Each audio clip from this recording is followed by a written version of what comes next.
राम राम दोस्तों, सुपर दाई सीता दुबे के चैनल में आप सभी का स्वागत है। और दोस्तों, मैं आज आप लोग को एक बहुत अच्छी कहानी सुनाने जा रही हूँ और आशा करती हूँ कि कहानी आप लोग को बहुत अच्छी लगेगी। अच्छी लगे प्लीज़ कमेंट करके ज़रूर बताइए और मेरे इस वीडियो को लाइक कीजिए। अगर मेरे चैनल में आप लोग नए हैं तो प्लीज़ सब्सक्राइब कीजिए। तो दोस्तों, चलिए कहानी शुरू करते हैं। कहानी है एक फ़ौजी की। एक फ़ौजी रहता है और उसके कोई माँ बाप भाई बहन नात रिश्तेदार कोई भी नहीं रहता। वो दुनिया में अकेले रहता है। अब वो अकेले रहता है और फ़ौज में नौकरी करता है। ये इसी तरह उसका जीवन चलते रहता है। उसका शादी-वादी भी नहीं हुआ रहता है। उसी फ़ौज की कैंटीन में सप्लाई करने वाला जो है वो एक सेठ हमेशा आते रहता है। तो वो उससे पूछता है, भाई तुम्हारे कोई नात रिश्तेदार कोई है ही नहीं, तो तुम ये पैसा जो रखते हो वो ज्यों का त्यों ही रहेगा। तो क्यों ना तुम मुझे दे दो ये पैसा और मैं तुम्हारे इस पैसे को मैं अपने बिजनेस में लगा दूंगा। तो ये पैसा बढ़ेगा और बढ़ा हुआ पैसा मैं तुमको दूंगा। तो वो फौजी सोचता है कि ठीक ही बोल रहे हैं। तो बोलते वो फौजी जो है वो तैयार हो जाता है और वो सेठ को पैसा दे देता है। सेठ को पैसा दे देता है। सेठ उस पैसे को अपने धंधे में लगा देता है और वो अपना उसका धंधा बढ़ जाता है। वो पैसा कमाने लगता है और फौजी भी अपने उसमें रहता है, फौज में रहता है। वो अपना नौकरी करते रहता है। एक बार क्या होता है, युद्ध छिड़ जाता है और युद्ध में वो फौजी घोड़े में चढ़ के और वो युद्ध के लिए चला जाता है। और वो घोड़ी जो है वो इतनी बेकार रहती है, इतनी बेकाबू रहती है कि ये उसका वो चाबुक खींचते रहता है, लेकिन वो मानती नहीं है और उसको ले जाके दुश्मनों के खेमे के बीच में खड़ा कर देती है और दुश्मन उसको एक ही वार में मार देते हैं। फौजी मर जाता है। फौजी मर जाता है और घोड़ी भी मर जाती है।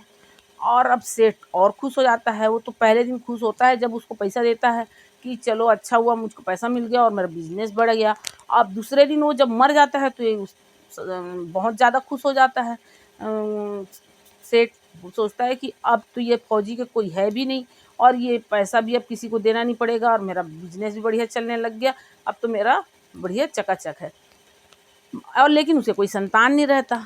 तो कुछ दिन बाद फिर अब ये चलते रहता है इसका बिजनेस। फिर कुछ दिन बाद उसके लड़का होता है। अब लड़का होता है तो और खुश हो जाता है, अरे वाह भगवान तो मेरे साथ बहुत बड़ा अच्छा कर रहे हैं। देखो पहले पैसा दे दिए, मेरा बिजनेस बढ़ा दिए, फिर वो पैसे का मालिक को मार दिए, मेरे को वो पैसा वापस करने की ज़रूरत नहीं है। फिर अब मेरे पास लड़का नहीं था, मेरे को भगवान लड़का दे दिए।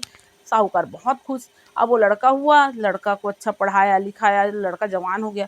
लड़का जवान हो गया और उसका शादी कर दिया। उसके बाद वो लड़का जो है वो अचानक एक दिन बीमार पड़ गया।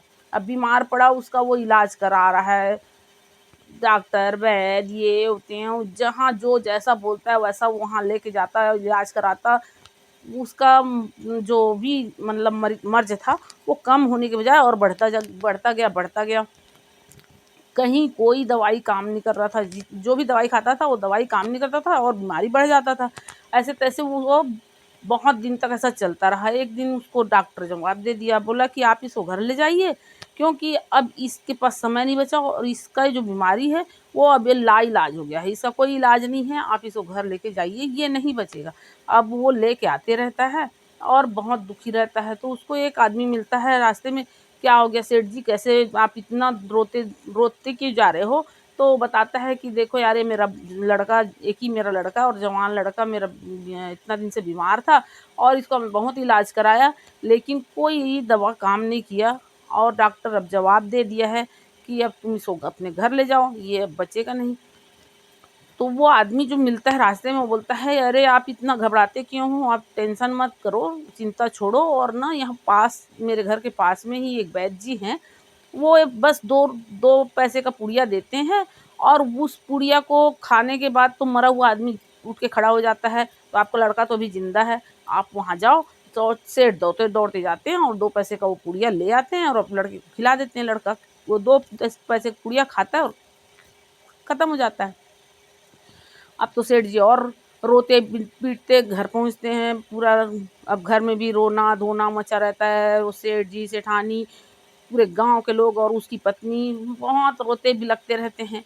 उसी समय एक साधु महाराज आते हैं। अब वो साधु महाराज आते हैं और पूरा गांव का भीड़ लगा रहता है वहाँ और सब रोते गाते रहते हैं। तो वो साधु जी बोलते हैं, यहाँ ये रोना पीटना क्यों मचा हुआ है? तो वो सेठ जी ही बोलते हैं, सेठ जी से ही पूछते हैं वो साधु महाराज। तो सेठ जी बोलते हैं, मेरा जवान लड़का मर गया है इसलिए रोना पीटना मजा। तो इसमें रोने की क्या बात है, रोने पीटने। तो सेठ बोलता है अरे आप क्या कैसे बात करते हैं, मेरा जवान लड़का, इकलौता लड़का, जवान लड़का मर गया, ये रोने की बात नहीं है तो क्या हंसने की बात है।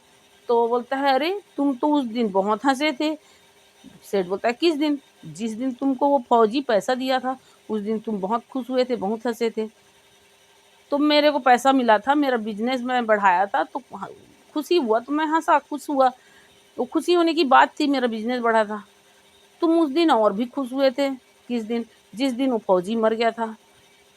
वो फौजी मर गया था और तुम इतना खुश हुए थे कि अब मुझे पैसा वापस नहीं करना पड़ेगा।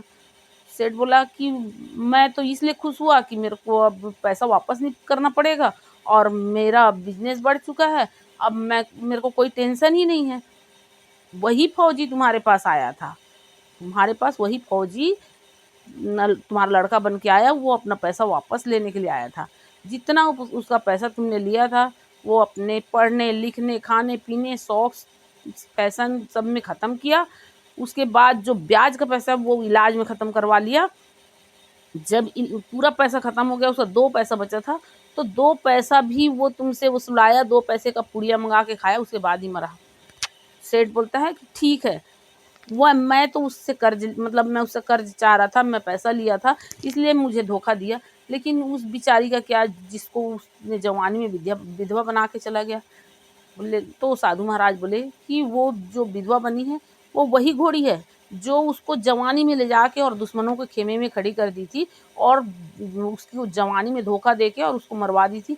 वो वही घोड़ी है, इसलिए उसको भी वो जवानी में धोखा दे के चला गया। तो दोस्तों इस कहानी का तात्पर्य ये है कि हमको करने का फल मिलता ही है, इसलिए कभी भी ऐसा काम ना करो कि उसका मतलब बुरा भुगतना पड़े।